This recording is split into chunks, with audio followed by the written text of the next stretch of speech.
పశ్చిమ మధ్య బంగాళాఖాతంలో తీవ్ర తుఫానుగా మొంతా తుఫాన్ బలపడింది. గంటకు 15 కిలోమీటర్ల వేగంతో తుఫాన్ కదులుతోంది. దీని ప్రభావంతో సముద్రం అల్లకల్లోలంగా మారింది. రాకాసి అలలు భారీగా ఎగిసిపడుతున్నాయి. ప్రస్తుతం తుఫాను కాకినాడకు 270 కిలోమీటర్ల దూరంలో, మచిలీపట్నంకు 190 కిలోమీటర్ల దూరంలో, ఇక విశాఖకు 340 కిలోమీటర్ల దూరంలో కేంద్రీకృతమైంది. రాత్రికి కాకినాడ మచిలీపట్నం మధ్య తీరం దాటే అవకాశం ఉంది. తీరం దాటే సమయంలో గంటకు 90 నుంచి 120 కిలోమీటర్ల వేగంతో బలమైన గాలులు వీస్తాయని అధికారులు తెలిపారు. తుఫాన్ ప్రభావంతో కోస్తా ప్రాంత జిల్లాల్లో అత్యంత భారీ వర్షాలు కురుస్తున్నాయి. పునరావాస కేంద్రాలను అధికారులు ఏర్పాటు చేశారు.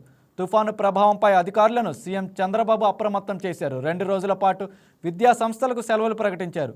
ప్రయాణికుల భద్రత దృష్ట్యా బస్సు సర్వీసులను తగ్గించడంతో పాటు పలు రైళ్లను రద్దు చేశారు. ఇక మరోవైపు తుఫాన్ ప్రభావంతో విజయవాడలో 16 సెంటీమీటర్లకు పైగా వర్షం పడే అవకాశం ఉందని అధికారులు చెప్పారు. అత్యవసరమైతే తప్ప ప్రజలు ఇళ్ల నుంచి బయటకు రావద్దని సూచించారు. కాకినాడలో తుఫాన్ ప్రభావిత పరిస్థితిపై మా స్పెషల్ కరెస్పాండెంట్ నానాజీ అందిస్తారు. రైట్ నానాజీ, అక్కడ ప్రస్తుతం పరిస్థితి ఎలా ఉంది? తీరంలో కిరటాలు ఎగిసి పడుతున్నాయి అంటున్నారు. దాని గురించి మీ దగ్గర సమాచారం ఏంటి? పట్టణంలో పరిస్థితి చూసుకుంటే గల అత్యంత పరిస్థితి ఉంది. ఇప్పుడు మనం కాకినాడ ఉప్పాడికెళ్ళి బీచ్ లో ఉన్నాం. ఉప్పాడి చూసుకుంటే కనుక దాదాపు ఇక్కడ నుంచి రోడ్డు కొంచెం 4 మీటర్ల పైన ఎక్స్పర్ట్ కెరటాలు వస్తున్నాయి. అంటే చాలా ఇస్తున్నాయి. ఇప్పుడు పోలీసులు అందరూ కూడా ఎప్పటికప్పుడు చూసుకుంటే ఈ రూట్స్ ఎవరు కూడా నాశనం ఆంక్షలు విధించారు. అయితే కనుక కొంచెం చూసుకుంటే కనుక ఈ కెరటాలు కెరటాలన్నీ కూడా ఉత్పత్తులు ఎగసిపడుతున్నాయి. ఇప్పుడు దాదాపు అంటే సమయంలో 100 నుంచి 110 కిలోమీటర్లు వేగం ఉంటుంది గాలి చెప్తారు. కాబట్టి అసలు ఎట్టి పరిస్థితుల్లో కూడా ఎవరు రాకూడదని 3 అంచెల సెక్యూరిటీ ఏర్పాటు చేశారు. ఎవరు కూడా రాకుండా అంటే అంటే రాళ్ళతో కూడా ఏదైతే రాళ్ళు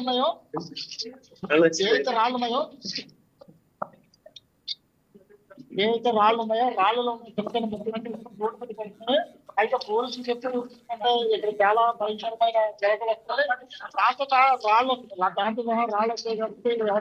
ఓకే నానాజీ, అక్కడ పరిస్థితి అక్కడ బండరాళ్ళు సైతం కూడా కెరటాలు తోసేస్తున్నట్టు కనపడుతున్నాయి దృశ్యాలు. వాటిని చూపించండి. ఖచ్చితంగా వచ్చిందో రోడ్డు మీద చూసుకుంటే కనుక ఇవన్నీ కూడా రోడ్లు పెద్ద పెద్ద రాళ్ళు ఎక్కిపడుతున్నాయి. అయితే ప్రజలు ఎవరు కూడా ఇలా రాకుండా ఎందుకంటే ఆ రోడ్డు మీద ప్రతిదీ కూడా అంటే ఏ అయితే బండరాళ్ళు ఉంటాయో బండరాళ్ళన్నీ కూడా చిన్న చిన్న మొక్కలు చేసి పైకి ఎగిసిపోతున్నాయి. ఇక్కడ చూసుకుంటే కనుక ఈ ఉప్పాడ నుంచి కాకినాడ వెళ్ళే బీచ్ రోడ్ మాత్రం అత్యంత భయంకరమైన పరిస్థితి.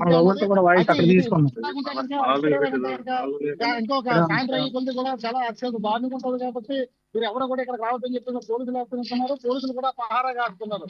అయితే పోలీసులు కూడా ఎప్పటికప్పుడు ఇలాగ చూసుకుంటే కనుక చాలా గట్టిగా చాలా బలంగా వస్తున్నాయని మనం చెప్పుకోవచ్చు. అక్కడి నుంచి దగ్గరగా ఒక 3 కిలోమీటర్ల వ్యవధిలో ఇదంతా కూడా ఈ ప్రభుత్వం 3 కిలోమీటర్ల వ్యవధిలో వస్తున్నాయి. ఈ 3 కిలోమీటర్ల వ్యవధిలో రాళ్ళు అంటే దగ్గర చాలా అంటే పెద్ద రాళ్ళు అన్ని కూడా కెరటాలతో కలిపి వస్తున్నాయి. వీళ్ళు చెప్పేది ఏంటంటే అధికారులు కానీ అలాగే ఇక్కడ పోలీస్ వ్యవస్థ కానీ ఎట్టి పరిస్థితుల్లో కూడా ఇక్కడ రావద్దు, ఖచ్చితంగా చాలా డేంజర్ జోన్ ఇది అని చెప్పేసి చెప్తున్నారు. ఇది ఇక్కడ పరిస్థితి చూసుకుంటే అత్యంత భయంకరంగా ఉన్నదని చెప్పుకోవచ్చు. నానాజీ, అక్కడ బీచ్ రోడ్ మొత్తం ధ్వంసమైనట్లు కనిపిస్తోంది కదా, అక్కడ పరిస్థితి ఒకసారి చూపించండి. బీచ్ రోడ్ మొత్తం ధ్వంసమైనట్లు చాలా వరకు ధ్వంసమైంది. ఇక్కడ బీచ్ రోడ్ చూసుకుంటే కనుక అటు సైడ్ కానీ ఇటు సైడ్ కానీ రోడ్ అంతా కూడా ఆ రోడ్ అంతా చూస్తే కనుక మొత్తం అంతా రాళ్ళతో నిండున్నది. ఎటువంటి వాహనం కూడా వచ్చే పరిస్థితి ఇక్కడ కనిపిస్తడం లేదు. పోలీసులు ఎట్టి పరిస్థితుల్లో మీడియా కూడా ఎట్టి పరిస్థితుల్లో రాకూడదు. ఎందుకంటే మీకైనా సరిగ్గా దెబ్బలు అయితే ప్రాణానికి ప్రమాదం కాబట్టి ఎట్టి పరిస్థితుల్లోనే ఏది రావద్దండి అని చెప్పేసి వాళ్ళు బతమవుతున్నారు. ఎందుకంటే రోడ్డు మీద ఉన్న అదే ఫోర్స్ లో కానీ ఇప్పుడు మనిషితో అయితే కనుక ప్రాణానికి ప్రమాదం అని చెప్పేసి వాళ్ళు కూడా హెచ్చరిస్తున్నారు. ఎందుకంటే ఇది మనకి ఏదైతే రాళ్ళు ఉన్నాయో రాళ్ళన్నీ కూడా చాలా పెద్ద రాళ్ళు. ఇది రాళ్ళు కెరటని ఇలాంటి పెద్ద రాళ్ళు కూడా. ఓకే నానాజీ, 2014 హుదూద్ తర్వాత 7వ నంబర్ హెచ్చరిక జారీ చేయడం ఇదే తొలిసారి అంటున్నారు అక్కడ. ఇక అక్కడ పరిస్థితి బట్టి అధికారులు ఎలాంటి చర్యలు కూడా తీసుకుంటున్నారు?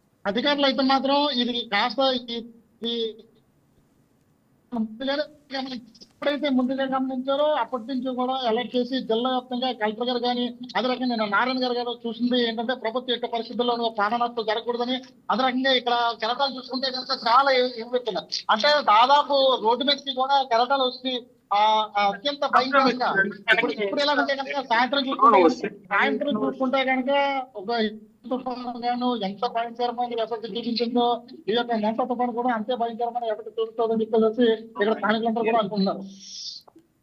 ఓకే నానాజీ, ఇక ఇప్పటికే అక్కడ దెబ్బతిన్న అదే తీరం దగ్గర దెబ్బతిన్న గృహాలు కూడా కూలేందుకు సిద్ధమైగా ఉన్నాయని అంటున్నారు. ప్రాంతాలన్నీ కూడా ఇంత భయంకరమైన వాతావరణం అన్నప్పుడు ఖచ్చితంగా కూడా తీర ప్రాంతాల్లో నీళ్ళని కూడా ధ్వంసమయ్యేసారు. అలాగే వాళ్ళందరినీ నిన్న గమనిస్తున్న అధికారులందరూ కూడా తీసుకొచ్చి వాళ్ళ సెంటర్లో పెట్టారు. Thank you Nanaji.